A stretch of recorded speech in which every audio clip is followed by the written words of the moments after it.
Hola, un saludo a todos. Una disculpa de antemano porque esta clase será en manera remota. No pude estar presencialmente el viernes a la hora de la sesión, puesto que tengo un examen de grado. Entonces, una disculpa por eso.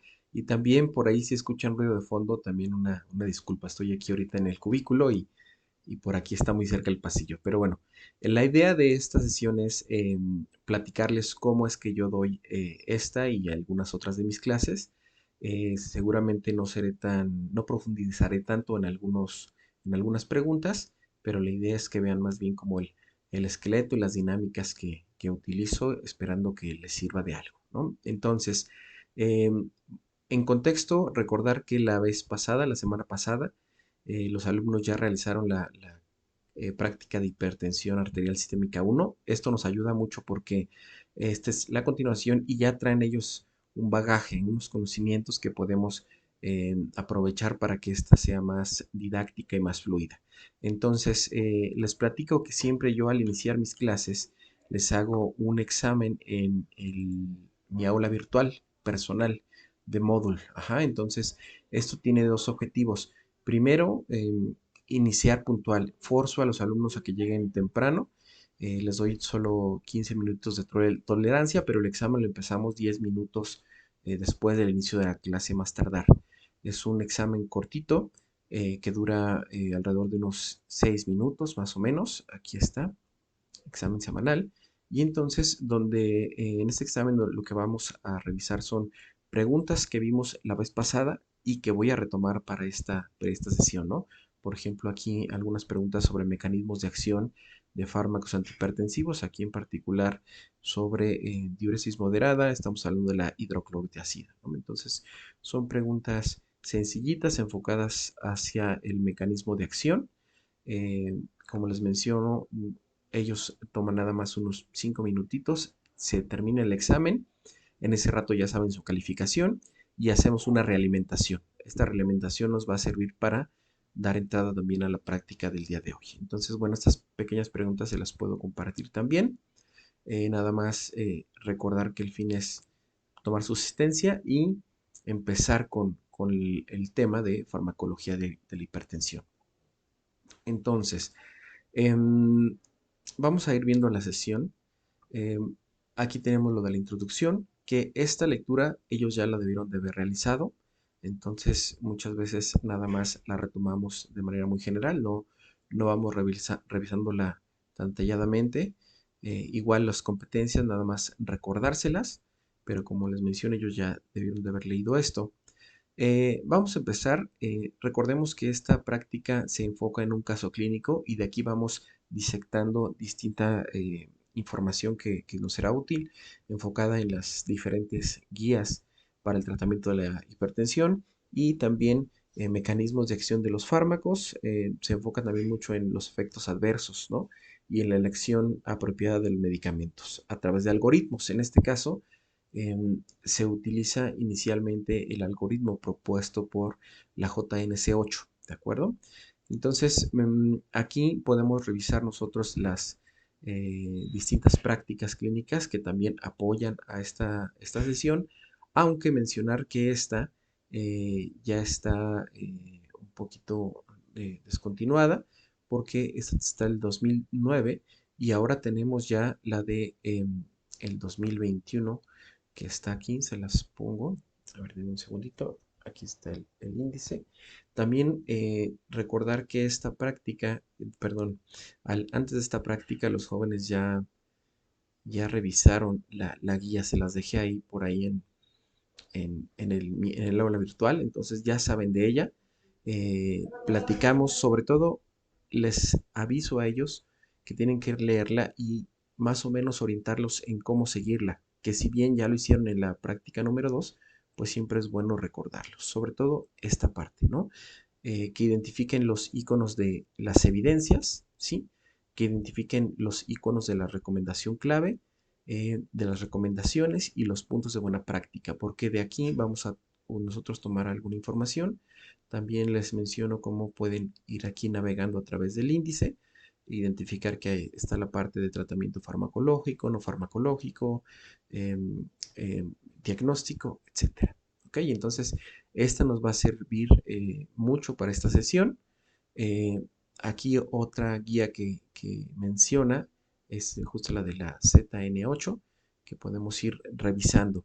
Para el caso clínico, inicialmente tomamos este algoritmo de la JNS8, donde los alumnos pueden ir viendo cómo se disecta, ¿no? Una vez que ya tenemos el diagnóstico, discernir si el paciente tiene diabetes o alguna enfermedad renal crónica, o si no tiene diabetes o enfermedad crónica, las metas establecidas para el control de la hipertensión arterial. Aquí algo importante que me va a servir mucho después es esto, ¿no? Aquí hace mención sobre si el paciente es afrodescendiente o si no es afrodescendiente. ¿Sí? Aquí nada más puntualizar que a partir de esto yo les dejo una actividad. ¿Sí? Las actividades que van a ir saliendo a la par, ahorita se las voy a ir poniendo en un PDF. Pero bueno, vamos a ir viendo la práctica. Aquí está el caso clínico. Me voy a tomar la libertad de leerlo. Dice caso clínico, femenino de 36 años, sedentaria con rasgos caucásicos y sobrepeso. Peso de 72 kilogramos, talla de unos 62 metros y perímetro de cintura de 78 centímetros.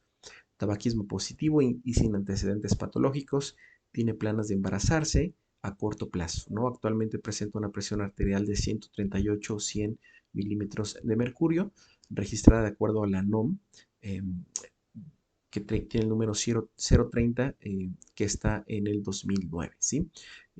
Donde indica que deben de ser 3 tomas realizadas en diferentes días, ¿no? Después nos habla un poco sobre el estilo de vida de la paciente. Dice ingesta diaria de sal, consumo excesivo de sal. Habla de que es un papel de génesis de la hipertensión arterial sistémica. Esto ya también lo vimos en la sesión pasada, ¿sí? ¿Qué más podemos ver por aquí? Bueno, la idea es que en general este caso clínico lo leemos entre todos y vamos teniendo una lluvia de ideas sobre cosas que tenemos que considerar, ¿no? Sobre todo aquí algo importante para esta práctica es mencionar que la paciente tiene interés de embarazarse, ¿no? Bueno, entonces dice la paciente padece hipertensión arterial esencial. Aquí pues vamos a ir respondiendo con los jóvenes con esta lluvia de ideas. También nos habla de qué tipo de hipertensión tiene, si es primaria o secundaria. A ver, ¿qué más podemos ir revisando? Eh, Importante aquí después nos habla sobre la clasificación. Hay que considerar los distintos grados, ¿no? El 1, 2 y el 3, determinados a través de la presión arterial sistólica y diastólica, ¿sí? Entonces hay que recordar que nuestra paciente tiene una presión arterial sistólica de 138 milímetros de mercurio, que la establecería en el grado 1. Sin embargo, su presión arterial diastólica está en 100 milímetros de mercurio. Y por aquí abajo dice que hay que tomar en cuenta, dice, la categoría es de acuerdo con el valor más alto. Entonces, nada más hacer énfasis a los jóvenes que a partir del valor más alto se establecerá el grado, ¿sí? Aquí podemos establecer que el grado de la paciente es el 2, ¿sí? Hacemos una pequeña realimentación donde dice que el nivel de presión arterial es un importante parámetro. Se cataloga en grado 1 cuando tiene estos rangos que ya vimos aquí arriba, ¿sí? Y después podemos ver, sin embargo, si el enfermo tiene diabetes o daño renal con proteinuria, debe de ser catalogado como hipertensión grado 2, y es indicación formal de tratamiento farmacológico obligado con inhibidores de la enzima convertidora de angiotensina y antagonistas del receptor de la angiotensina, los ARA2, ¿no? Solo en combinación con otros fármacos, incluyendo diuréticos y los bloqueadores de los canales de calcio, ¿sí? Entonces, aquí hay que ver entonces que tenemos distintas guías. Si bien esto fue basado en la JNS8, pensar que tenemos guías como la de la American Heart Association o la de cardiología también o la de la JNC, como ya dijimos, ¿no? Al final de la sesión en el glosario aquí menciona que viene un apéndice, ¿no? Donde vienen las comparaciones. Eso está bueno que lo revisen los jóvenes para que vean los distintos parámetros que maneja cada una de las normas. Y como ejercicio que podrían realizar a su consideración sería incluir una nueva columna con la de la guía práctica clínica del 2020. De hecho, aquí podemos ir a ver los apéndices para que sepan de lo que les estoy hablando, ¿no? Aquí están la de la JNS8, perdón, la de la Asociación Americana del Corazón y Cardiología, la Asociación Europea, la Sociedad Europea de Cardiología y la Sociedad Europea de Hipertensión. Y aquí pues está la NOM 2019. Aquí podría ser bueno que incluyeran los jóvenes una nueva columna con lo de la guía práctica clínica del 2021. Entonces vamos a regresar a lo que íbamos. Entonces, nada más vamos a posicionarnos acá. Dice, establecido el diagnóstico de hipertensión arterial, deben administrarse las medidas terapéuticas requeridas para esta paciente. Consulte el algoritmo JCN8, ¿no? Que ya vimos que si le damos clic, por aquí nos va a aparecer y que estaba también atrás, ¿no? Entonces se pregunta si requiere tratamiento hipertensivo. A través del algoritmo podemos determinar que sí, que efectivamente requiere el tratamiento. Y después aquí viene un párrafo importante. Dice, si requiere tratamiento antihipertensivo porque las evidencias científicas demuestran mejoras en la esperanza y calidad de vida de los adultos entre 30 y 69 años, al disminuir la presión diastólica a cifras menores de 90 milímetros de mercurio. Fuerza de la recomendación grado A. Y vienen tres referencias que apoyan a esta retroalimentación, ¿sí? Nada más mencionar que aquí eh, la fecha de estos estudios pues es un poquito pasado, ¿no? Una es del 79, otra es del 85 y otra es del 82, si no mal recuerdo. Este es del 83, perdón, y la última es del 85, ¿no? Ahí viene subrayado donde sustenta esta retroalimentación.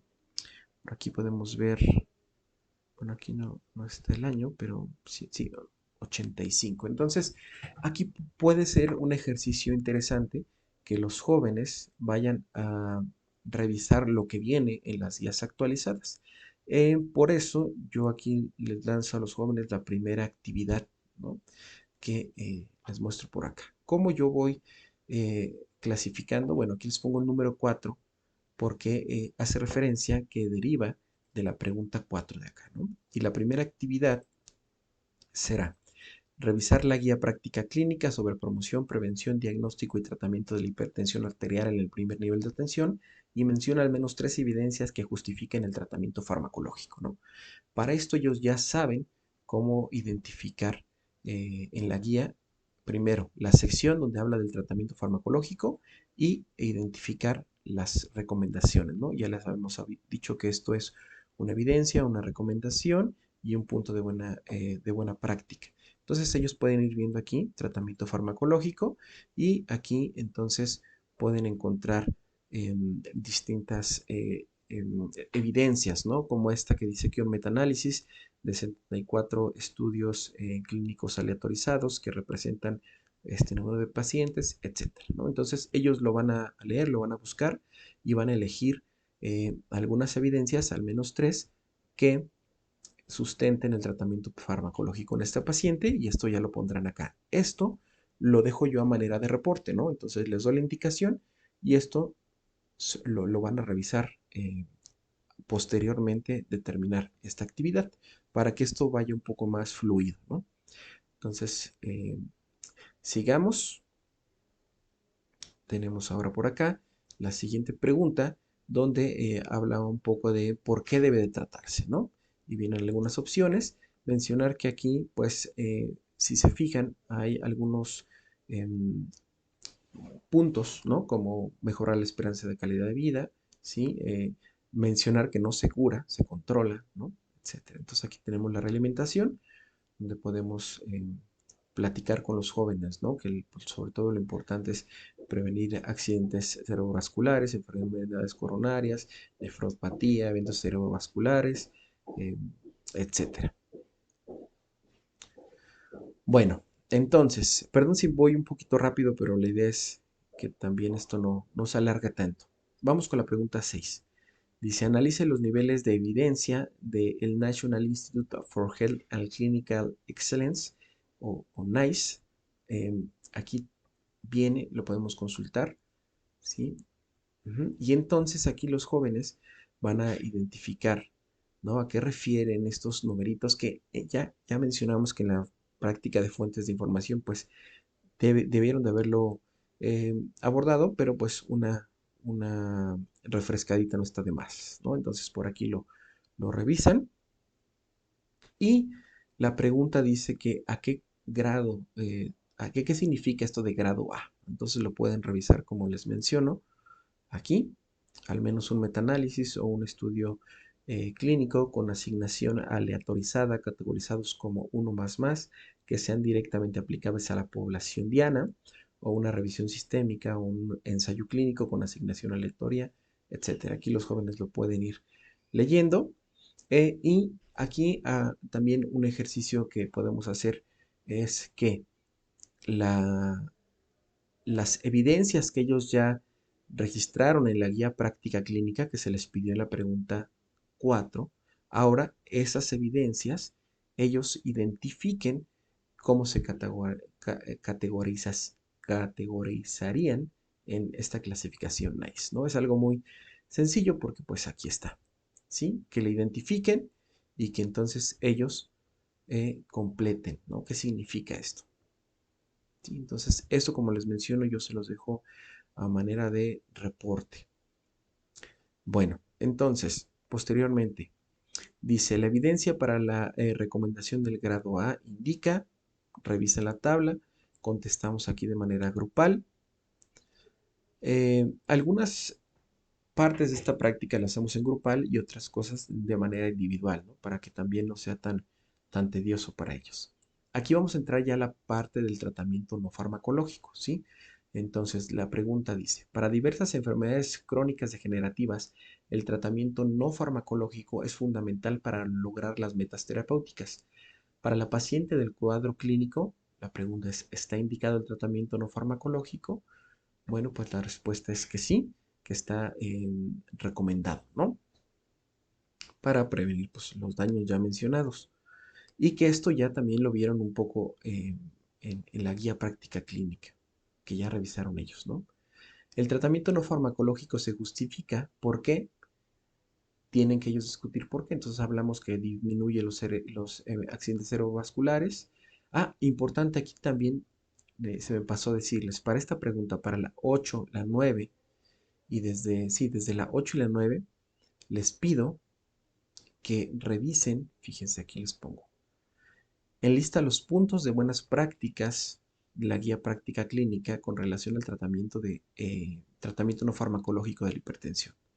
Entonces ellos pues van acá al tratamiento no farmacológico, es el farmacológico, no farmacológico, y les pido que vayan a ver esto, ¿no? Las buenas prácticas.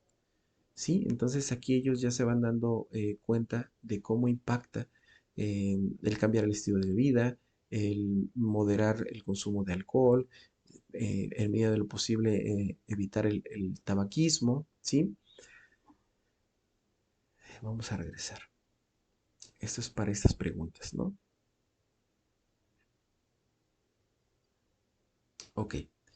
Después, importante, aquí dice, revise las recomendaciones del JNC7 para el tratamiento no farmacológico. ¿Por qué? Porque no viene en el JNC8, perdón. Aquí viene un enlace, sin embargo, no está activo, pero no hay problema porque si uno da un clic siguiente, acá sí está activo, ¿no? Es un detalle, yo creo, del servidor, no sé, no sabía explicarlo, pero aquí lo bueno es que ya está delimitado lo que están preguntándole a los jóvenes, ¿no? ¿Cómo impactan las medidas no farmacológicas en la hipertensión arterial? Entonces aquí la modificación del estilo de vida, vemos que la reducción en el peso corporal puede impactar en la disminución de 5 a 20 unidades de milímetro de mercurio, siempre y cuando se pierdan pues alrededor de 10 kilos de preferencia pues más, ¿no? Eh, obviamente siempre manteniendo un peso sano. Vemos que también algo que impacta favorablemente la presión, a la disminución de la presión arterial, pues es una dieta llamada DASH, ¿no? Entonces aquí yo a los jóvenes les explico qué es esto de la dieta DASH, ¿sí? Que viene del inglés Dietary Approaches to Stop Hypertension y que se basa en consumir más vegetales, perdón, más frutas, cereales enteros, productos lácteos, pero siempre y cuando sean con un contenido graso bajo, pescados, aves de traspatio, ujú, etcétera. Y limitar carnes grasas, ¿no? Mantener las carnes magras, evitar los productos lácteos altos en grasas, obviamente algo que aquí hacer mucho énfasis en las bebidas azucaradas, ¿sí? Que se olviden de las coquitas, de los helados, buscar siempre alguna versión más sana, ¿no? A lo mejor un lácteo bajo en, en grasas, ¿no? Algún helado de ese tipo y disminuir el consumo de sal. Les sugiero a los jóvenes que revisen la página que está aquí, que es del Instituto Nacional de Salud. Y aquí, además de venir este cuadro, pueden encontrar ellos las porciones, ¿no? No nada más la descripción, sino también encontrar las porciones indicadas, ¿no? Entonces regresamos a esta pregunta. Bueno, íbamos de hecho en esta, donde preguntaba qué tipo de cambios de estilo de vida o estrategias no farmacológicas. Pues viene aquí algo que es muy intuitivo, ¿no? Dieta saludable y ejercicio. Lo demás, pues es algo que es claramente no indicado. Después les preguntan que cuál de estos acercamientos tienen un mayor impacto en la disminución de la hipertensión arterial y podemos aquí ver que adoptar una dieta de tipo DASH, la reducción del peso, sobre todo, esas son aproximaciones muy importantes. Importante aquí también mencionar que la reducción del sodio pues tiene un impacto, aunque menor que las anteriores, ¿no? Y por ahí eh, discutir un poco sobre esto del impacto del consumo de sodio, que hay razas más susceptibles a otras en ese sentido, ¿no? Y esto va a quedar más claro con la actividad que les voy a dejar al final de revisar un pequeño artículo que les voy a compartir a ustedes también sobre el sistema renina-angiotensina y la raza negra en la hipertensión arterial. Bueno, entonces continuamos.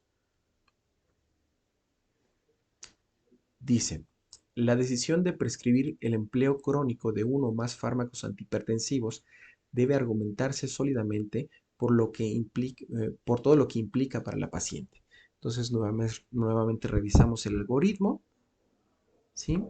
Y se pregunta si requiere tratamiento farmacológico. Ya habíamos determinado que sí. Ujú. Podemos ir abriendo aquí los enlaces que nos sugieren. Vemos que está recomendado para este tipo de paciente y también recuerda un poco sobre las metas a las que tenemos que llegar, ¿no? También aquí vienen dos enlaces donde nos habla de algunos ensayos clínicos que apoyan esto, ¿no? El impacto que tiene la disminución de la presión arterial en la calidad de vida. Este es un poco más reciente, no es igual también del 85, pero no importa, las referencias más recientes las podemos encontrar en la guía práctica clínica, ¿de acuerdo? Bueno, dice, ¿qué dato de la paciente es determinante para que inicie el tratamiento farmacológico antihipertensivo? Aquí podemos ver que, bueno, nos habla de la edad, el sexo, y vemos que, sobre todo, el detalle que había determinado que era un grado 2 era la presión diastólica de 100 milímetros de mercurio. Entonces, justo esta es la respuesta correcta, ¿de acuerdo?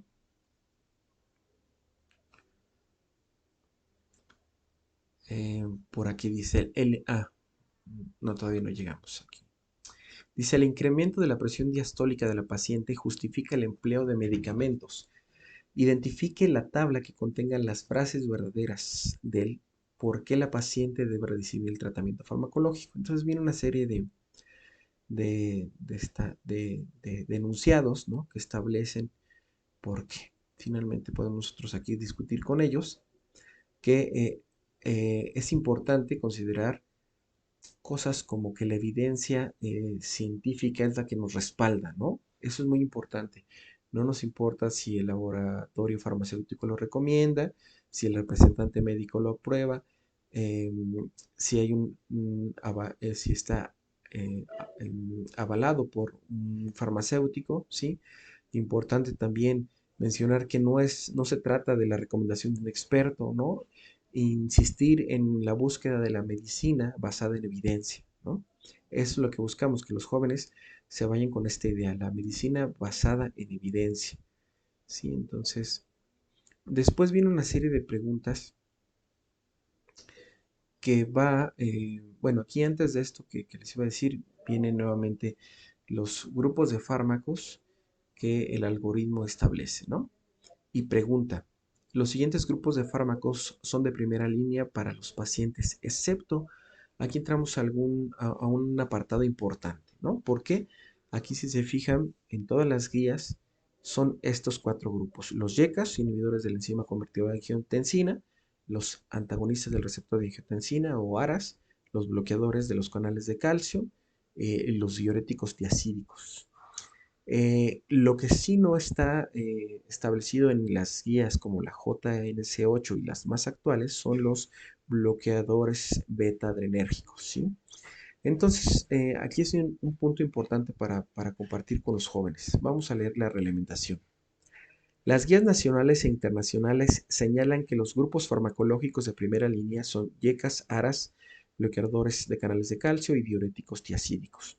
La utilidad de los antagonistas beta-adrenérgicos como fármacos de primera línea en el tratamiento de la hipertensión arterial sistémica se ha visto recientemente cuestionada por la aparición de diversos metaanálisis y por los resultados obtenidos de los estudios LIFE y este otro, ASCOT BPLA. Aquí podemos consultar los estudios que también mencionar que si bien no son los más recientes, hay estudios recientes que vienen en las guías prácticas. Es del 2002 y el otro es de, ¿qué es? Bueno, sí, es más reciente a comparación de los que habíamos visto anteriormente.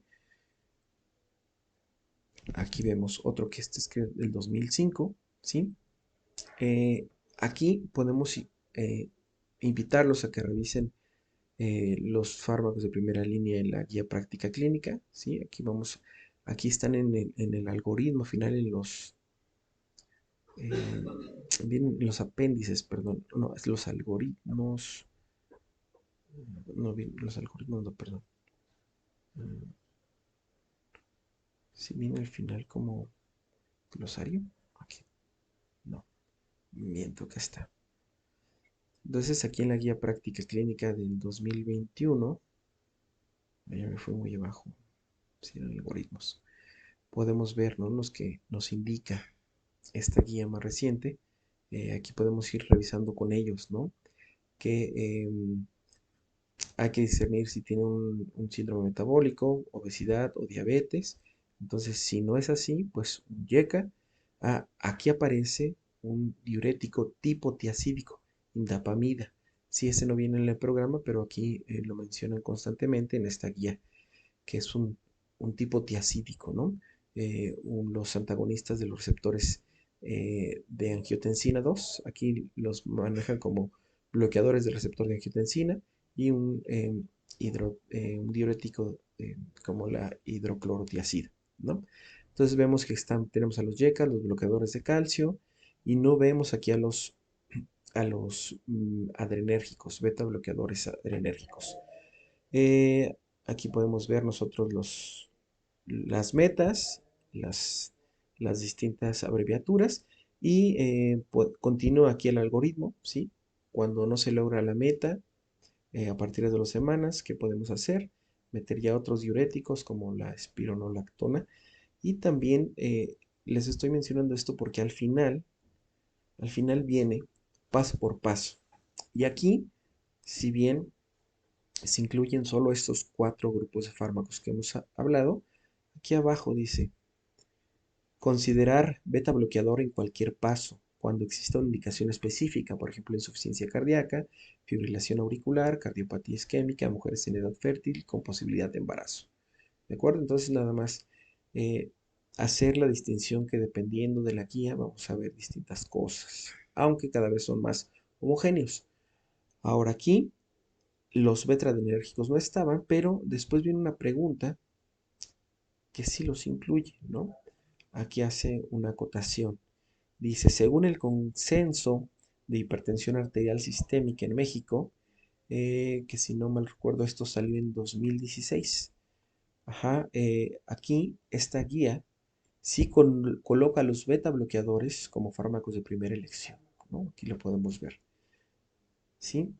Paciente entre 35 y 54, el perímetro de cintura, nos ubica en un estadio 1 o estadio, sí, en un estadio 1, mujeres menores de 80 y de 90 años, y vemos que aquí está antagonistas beta, beta bloqueadores adrenérgicos de primera línea, con, considerando que tiene que ser un joven sin complicaciones, no obeso, sin trastornos de glucosa, sin contraindicaciones, combinar con bloqueadores de los canales de calcio, diuréticos solo no se recomienda, ¿sí? Entonces, entender que hay diferencias, ¿no? En algunas guías. eh, y de hecho aquí abajo se discute, ¿no? Dice, según el Consejo de Hipertensión Arterial Sistémica en México, el siguiente grupo farmacológico es de primera línea para este paciente. Entonces aquí podemos seleccionar ahora sí a los beta bloqueadores adrenérgicos y leer, ¿no? Esta con los jóvenes es importante. Toma indicadores como la edad, diabetes, síndrome metabólico, obesidad, presencia de daño en órganos blancos, grado de elevación de la presión arterial. Y dice, el consenso recomienda el beta bloqueador como terapia antihipertensiva de primera línea en sujetos sin contraindicaciones, neumópatas con broncoreactividad, de preferencia joven, no obesa o con cintura menor de 90 centímetros y sin evidencia de trastornos metabólicos de carbohidratos, perdón, del metabolismo de carbohidratos, como es el caso de esta paciente. En personas de edad avanzada o bien en sujetos obesos, si no hay una clara indicación, su uso debería restringirse. Su uso con diuréticos no es recomendable a menos que exista falla cardíaca o renal importante con retención hídrica grave. Es importante reconocer que la mayoría de los lineamientos internacionales cuyo impacto en la práctica diaria no se ve del todo reflejado, están basados en estudios realizados en población anglosajona o caucásica. Así, en general, estos estudios incluyen a personas de más de 55 años. Sin embargo, en México la distribución poblacional es aún de tipo piramidal, es decir, la mayor parte de la población adulta se ubica entre los 20 y 54 años. Finalmente dice, sobre el tratamiento de la hipertensión arterial no complicada en población mexicana, quisiéramos dirigir su atención hacia el hecho de que la Guía Mexicana del Seguro Social para el control de la hipertensión arterial es la única guía que coloca a los betabloqueadores como fármacos de primera elección para el tratamiento de la hipertensión arterial no complicada. La mayoría de las otras guías sugieren iniciar el tratamiento ya sea con diuréticos tiacídicos o con calcio antagonistas. No obstante, todas las guías recalcan la importancia de que la elección del fármaco antihipertensivo recae en el juicio del médico tratante a partir de las características individuales del paciente. O sea, basarnos en las características individuales del paciente, apegarnos a la evidencia, ¿sí? Medicina basada en evidencia y llegar a un juicio, ¿sí? Pero nada más justo esto, recalcar a los jóvenes que siempre dirigirnos a la medicina basada en evidencia. Bueno, después vamos a llegar aquí a una parte que dice criterios de selección, ¿sí? Para alcanzar las metas terapéuticas con el empleo de fármacos es sumamente importante seleccionar el o los fármacos más pertinentes para la paciente. Para desarrollar y alcanzar satisfactoriamente esta habilidad médica, planteamos algunas interrogantes que pueden orientar la toma de decisiones. Para la decisión farmacológica personalizada se deben considerar los siguientes criterios, excepto, y aquí vienen algunas cosas importantes. Empezamos a ver de esta pregunta de la 17, a ver, de la 17 a la 20 y después incluyendo la 27, vienen preguntas sobre la elección del medicamento basándonos en evidencia y sobre todo un poco haciendo énfasis en omitir la opinión de los representantes médicos y las sugerencias de las farmacéuticas. Esto es algo importante para los jóvenes y creo que se puede tocar de otra manera, porque si se fijan de aquí desde las 17 hasta la 20 son preguntas que tienen que responder, sí, que las van a responder. Pero esto yo les digo que aquí hagan una pausa y que no vamos a responder a esas preguntas porque después hay una actividad eh, que tengo con ellos que ahonda sobre probablemente una nota que hayan escuchado en el 2018 donde se retiró del mercado el valsartán, ¿no? Por contaminación de los excipientes. Entonces, después nosotros hacemos una dinámica donde ellos leen esta nota, ¿sí? Esta nota donde es pues una alerta sanitaria emitida por la COFEPRIS. Y aquí nos da la pauta eso, ¿no? Ver cómo a lo mejor fármacos de registro reciente, ¿no? 2015, 2013, todos en común tienen materia prima, perdón, de este fabricante, ¿sí? Son retirados en 2018, o sea, tenían aquí 3 años, acá tienen 5 años, etcétera. Entonces, esta es una dinámica que yo les digo aquí, de la 17 a la 20, no la respondemos, las dejamos después. Eh, Aquí está la 20, de hecho, la 21, perdón. La respondemos después, entonces esta actividad después se las menciono como la vamos a discutir. Entonces, de ahí, digamos que me brinco a la 21. ¿Por qué? Porque aquí entramos ya en la elección del fármaco más adecuado. Veníamos hablando de que en la guía de en la pasada nos mencionaba los beta bloqueadores de primera línea. Entonces, como que de la 17 a la 20, como que le rompe un poquito. Mejor me brinco a esta y vemos, dice seleccione la opción que describe correctamente los mecanismos de acción correctos para cada uno de los 5 grupos de los fármacos antihipertensivos. Entonces ya entramos de lleno a los mecanismos a los mecanismos de acción de los fármacos, también entramos de lleno ya a las cuestiones de los efectos adversos. Entonces aquí viene una serie de mecanismos. Importante, yo para este punto ya tuve una realimentación del primer examen que hicimos al inicio y ya saben ellos los mecanismos de acción. Entonces esto lo podemos hacer de manera muy fluida, ¿no? Preguntar de manera individual cuál es el mecanismo de tal, etcétera. Nada más mencionar que aquí en el inciso B dice inhibe a la enzima dipeptidasa, dipeptidilo, que hidroliza la angiotensina 1 y la angiotensina 2, ¿no? O sea, inhibe a la enzima convertida en angiotensina, ¿sí? Que bueno, lo que hace es quita péptidos, ¿no? Nada más a lo mejor convendría aquí hacer, para que no se confundan los jóvenes, mencionar que aquí podemos decir enzima convertida en angiotensina en lugar de dipeptidasa, dipeptidilio. ¿De acuerdo? Retomamos, ¿no? Con ellos, a manera de lluvia de ideas, los mecanismos de acción. Y entonces ya, ellos ya recordaron los mecanismos de acción, ya recordaron los grupos. Y entonces de la 22 a la 26 viene cuestión de efectos adversos. Entonces, esto se presta muy bien para hacer una dinámica. Si se fijan, ya ahorita van un poquito a lo mejor cansados los jóvenes de ir como hablando. Entonces, aquí cae muy bien hacer como una pausa y les mostramos a ellos la actividad, ¿no?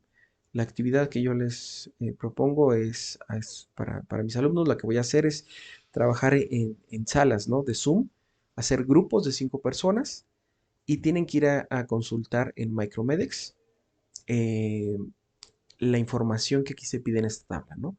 Del enalapril, del losartán, del amlodipino y de la clortalidona. ¿Qué tienen que investigar? Los efectos adversos comunes, los serios y las recomendaciones en embarazo. Entonces, esto ya lo tienen dominado, ya saben muy bien cómo entrar a Micromedex. Les doy aquí yo 10 minutos para que elaboren su tabla y después tenemos una discusión grupal, ¿no? Pero eso sí, aquí ya les voy dando un descansito, ¿no? Hacen antes de iniciar la actividad, les doy un descanso de unos 10, 15 minutitos Depende de cómo vayas sintiendo que van cansados, si se ha alargado mucho la sesión o no. Retomamos con esta actividad para que se despierten un poco, ¿no? Que ellos van a estar ahí platicando y discutiendo, van a ir llenando su tablita y después ya entre todos, los 5 grupos muestran su tabla, vemos la consistencia en lo que encontraron y sobre todo discutimos, ¿de acuerdo? Y entonces aquí ellos ya saben de esta manera muy bien la cuestión de los efectos adversos. Y se pueden ir respondiendo de aquí hasta la 26, ¿no? 26. Ok. También la 27 la pueden ellos discutir con esto que vimos. Obviamente yo siempre estoy al tanto de si tienen alguna duda.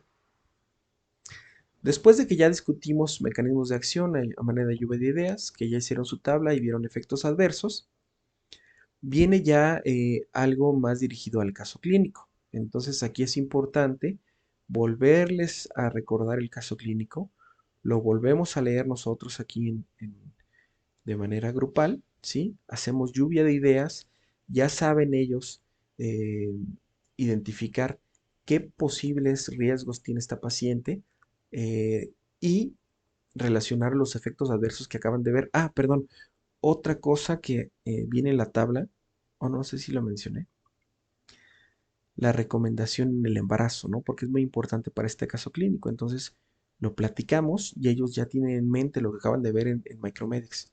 Ya saben qué grupos de fármacos se recomiendan, qué grupos de fármacos se recomiendan menos.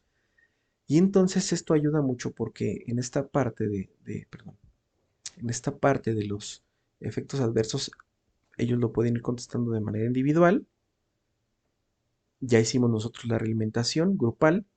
También ya pueden ir contestando estas preguntas donde habla de la elección más adecuada, ¿no? Ya leímos de nuevo el caso clínico y aquí dice, de acuerdo a los mecanismos de acción de los 5 grupos de fármacos antihipertensivos, ¿cuál elegiría para esta paciente? Ujú. Entonces aquellos dicen, perdón, aquellos van a elegir la de que no es posible elegir alguno de ellos basándonos solo en el mecanismo de acción. Tenemos que basarnos en más cosas, en la condición del paciente sobre todo, no nada más en cómo funciona un fármaco o no, ¿sí? Entonces esto lo pueden ir contestando ellos. Igual esto ya lo hicieron, esta búsqueda ya lo hicieron, ¿sí? Porque dice, de acuerdo a las características y el plan de embarazo de esta paciente, que es algo que vamos a, a enfatizar cuando leamos el caso clínico, ellos ya pueden ir identificando cuál es el grupo más adecuado, ¿sí? Porque ya tienen su tabla, ¿sí? Entonces, en ese sentido, vamos a ver que los diuréticos son los más recomendados para la paciente porque ella planea embarazarse, ¿de acuerdo? Igual esto lo pueden ir discutiendo ellos ya sobre lo que habíamos visto de por qué elegir los diuréticos, ¿no? Ya vimos que es por su seguridad, ¿no? Porque por las condiciones de la paciente. Em, ¿Qué reacción contraindica? ¿Sí? Entonces aquí podemos hacer énfasis en que el riesgo de daño fetal, ¿sí? Porque todos tienen ciertos riesgos de efectos adversos, pero aquí lo que nos está interesando es la condición de que quiere embarazarse la paciente. Eso también lo podemos ir respondiendo. Ellos, de hecho, ya en esta parte ya pueden ir como de manera muy autónoma, pero podemos ir nosotros también complementando. Entonces aquí lo de las categorías del embarazo, ya también lo vimos con su tabla, ya lo discutimos. Obviamente que la discusión de los efectos adversos yo la dirijo mucho a eso, ¿no? A pensar en el embarazo para que esto ellos ya vayan haciéndolo de manera individual. Eh, ok. Mm, igual, aquí sigue hablando sobre em, la información que ellos ya tienen. Aquí lo pueden ellos ir a buscar a Micromedics, ¿no? La dosis de la clortalidona. Finalmente nosotros elegimos que la clortalidona era la más adecuada, ¿no? Hablando de que era un diurético y después aquí venían distintas preguntas que dirigían a ello. Em, ah, por cierto, había un comentario también en esta pregunta. Dice, leer la publicación sobre clortalidona clortalidona, perdón, e hidroclorotiazida. Aquí nos hablan sobre este artículo. Ellos pueden ir a revisar esta parte que está en amarillo, ¿no? Y donde habla que tiene un mejor impacto el uso de la clortalidona versus la hidroclorotiazida. Importante aquí, en esta pregunta, la 37, nada más mencionar que nos habla de las razones por qué elegir clortalidona versus hidroclorotiazida, ¿sí? Y basado en la publicación anterior, en el artículo que revisamos antes, sería esta la respuesta. Es mejor que la hidroclorotiazida para prevenir eventos cardiovasculares. Esta es la respuesta. La clortalidona es mejor que la hidroclorotiazida para prevenir efectos cardiovasculares.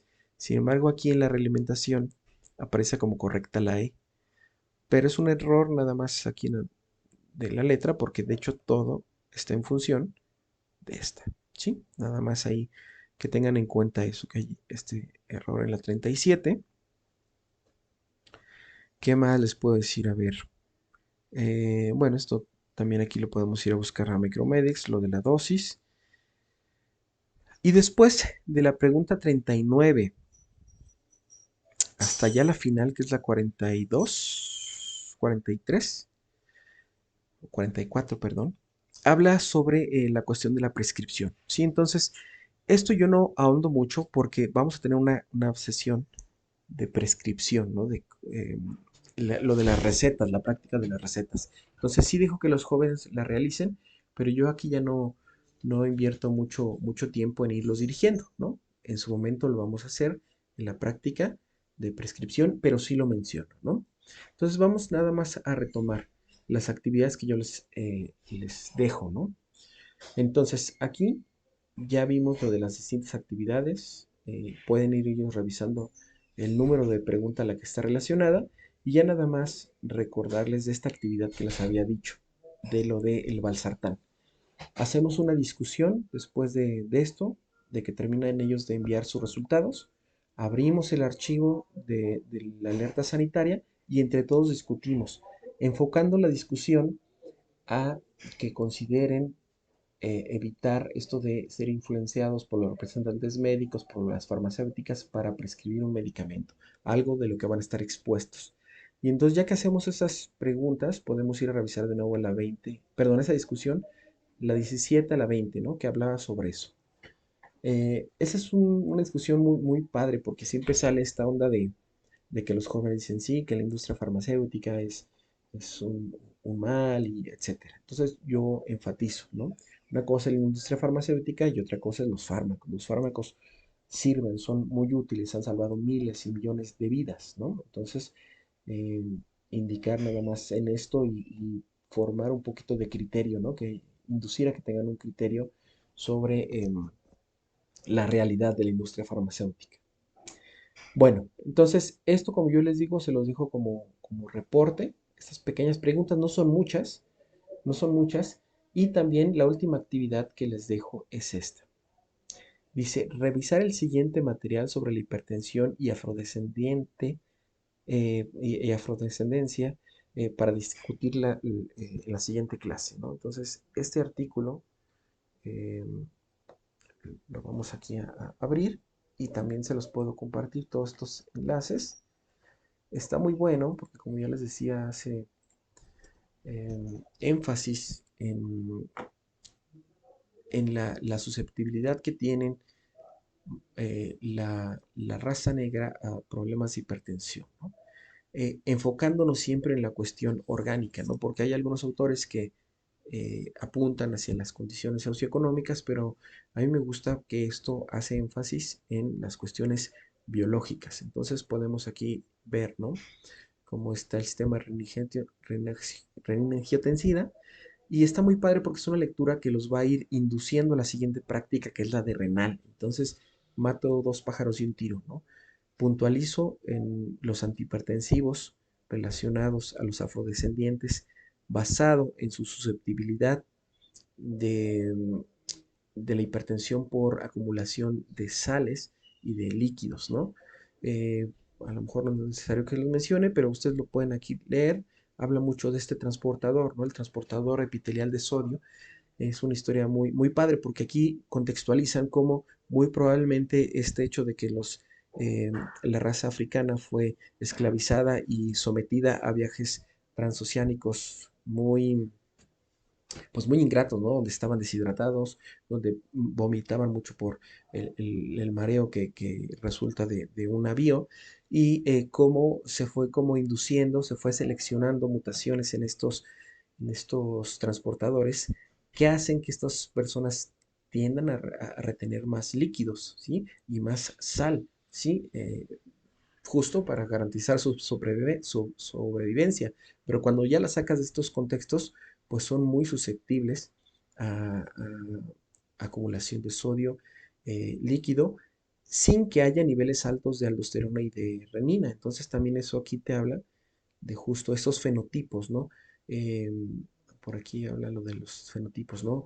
Baja aldosterona, baja renina, pero alta retención de sal por esas mutaciones en esos transportadores. Entonces, esto ayuda a que los jóvenes entiendan por qué a ellos, a la raza negra, eh, es mejor darles un medicamento que vaya más hacia a, a la diuresis, ¿no? A la diuresis, más que a bloquear el sistema renina-angiotensina-aldosterona, ¿sí? Y también hay que aprovechar esta revisión para contextualizar que pues en México tenemos la tercera raza, ¿no? Las comunidades de afrodescendientes muy marcadas que están en Guerrero o en Veracruz, ¿no? Allá en un pueblo que se llama Yanga, ¿no? Entonces, esta lectura se las dejo yo a los jóvenes y iniciando la siguiente clase la discutimos, puntualizamos en el uso de antihipertensivos en ese tipo de pacientes y también nos da la pauta muy, muy padre para entrar al tema de renal. Bueno, pues creo que me largué, espero no haberme trabado mucho, ando un poquito ya cansado y acelerado, entonces espero que me hayan entendido.